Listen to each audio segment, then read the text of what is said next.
Pen drive ಪ್ರಕರಣದಲ್ಲಿ ಅಪ್ಪ ಮತ್ತು ಮಗ ರೇವಣ್ಣ ಹಾಗೂ ಪ್ರಜ್ವಲ್ ಇಬ್ರು ಸಿಗಾಕೊಂಡಿದ್ರೆ ಮಗದೊಂದು ಕಡೆ ಪೆನ್ ಡ್ರೈವ್ ಲೀಕ್ ಆಗಿದ್ದಂತಹ ಪ್ರಕರಣದಲ್ಲಿ ಡಿಕೆ ವರ್ಸಸ್ ಎಚ್ಡಿಕೆ ಫೈಟ್ ದಿನ ಕಳೆದಂತೆ ಜೋರಾಗ್ತಾ ಇದೆ.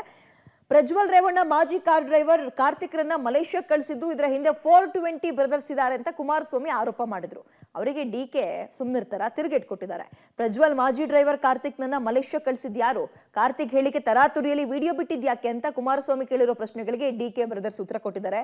ನಾನು ಒಳಗೊಳಗೆ ಹುನ್ನಾರ ಮಾಡೋನಲ್ಲ, ಏನಿದ್ರು ನಂದು ರೋಡ್ ಫೈಟ್ ಅಂತ ಡಿಕೆಶಿ ಹೇಳಿದ್ದಾರೆ. ಮತ್ತೊಂದು ಕಡೆ ಅವ್ರ ಮನಸ್ಸಿಗೆ ಬೇಕಾದ್ರೆ ನಮ್ಮನ್ನು ಬೈದ್ಕೊಳ್ಳಿ, ಹಾಸನದ ಹೆಣ್ಮಕ್ಳಿಗೆ ಕುಮಾರಣ್ಣ ನ್ಯಾಯ ಕೊಡಿಸಿದ್ರೆ ಸಾಕು ಬಿಡಿ ಅಂತ ಡಿಕೆ ಸುರೇಶ್ ವ್ಯಂಗ್ಯವಾಡಿದ್ದಾರೆ, ಕಾಲೆಳ್ತಿದ್ದಾರೆ.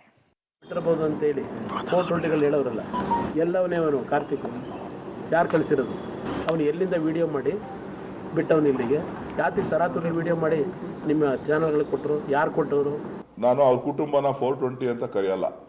ಮಾಜಿ ಪ್ರಧಾನಮಂತ್ರಿಗಳ ಕುಟುಂಬವನ್ನ ನಾನು 420 ಅಂತ ಕರೆಯಲ್ಲ.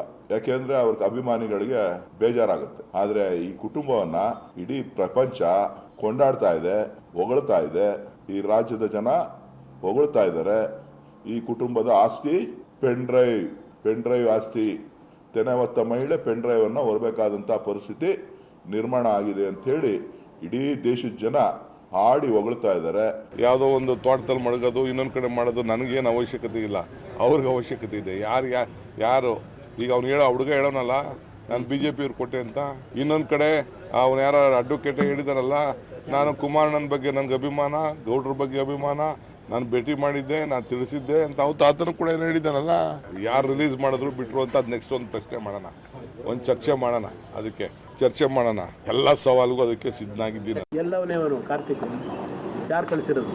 ಅವನು ಎಲ್ಲಿಂದ ವಿಡಿಯೋ ಮಾಡಿ ಬಿಟ್ಟವನು ಇಲ್ಲಿಗೆ? ಯಾತಿಗೆ ತರಾತುರಿ ವಿಡಿಯೋ ಮಾಡಿ ನಿಮ್ಮ ಚಾನಲ್ಗಳಿಗೆ ಕೊಟ್ಟರು? ಯಾರು ಕೊಟ್ಟವರು?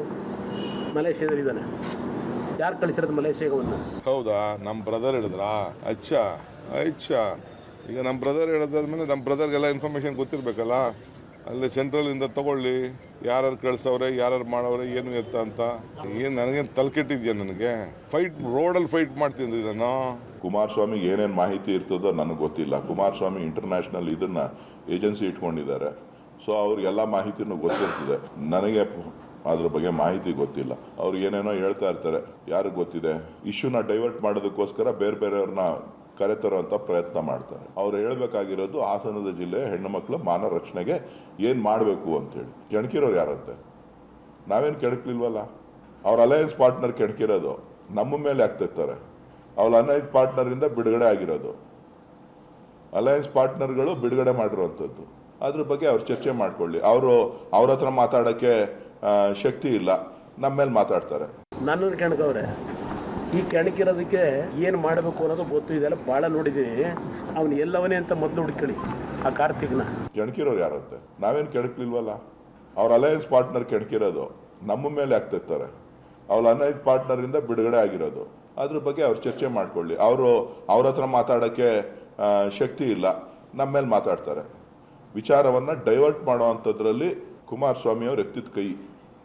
ಸುಳ್ಳಿಗೆ ಮತ್ತೊಂದು ಹೆಸರು, ಮಾಜಿ ಪ್ರಧಾನಮಂತ್ರಿಗಳು ಪ್ರತಿಯೊಂದು ಹಂತದಲ್ಲೂ ಕೂಡ ಸಣ್ಣ ವಿಚಾರಕ್ಕೆ ಮಾಧ್ಯಮಗಳನ್ನ ಕರೆದು ಪತ್ರಿಕೆಗಳ ಹೇಳಿಕೆಗಳನ್ನು ಬಿಡುಗಡೆ ಮಾಡಿ ಪಿಟಿಷನ್ಸ್ಗಳನ್ನ ಬರೀತಾರಲ್ಲ, ಅವರು ಇದಕ್ಕೆ ಹೇಳಿಕೆಯನ್ನ ಕೊಡಬೇಕಾಗ್ತದೆ.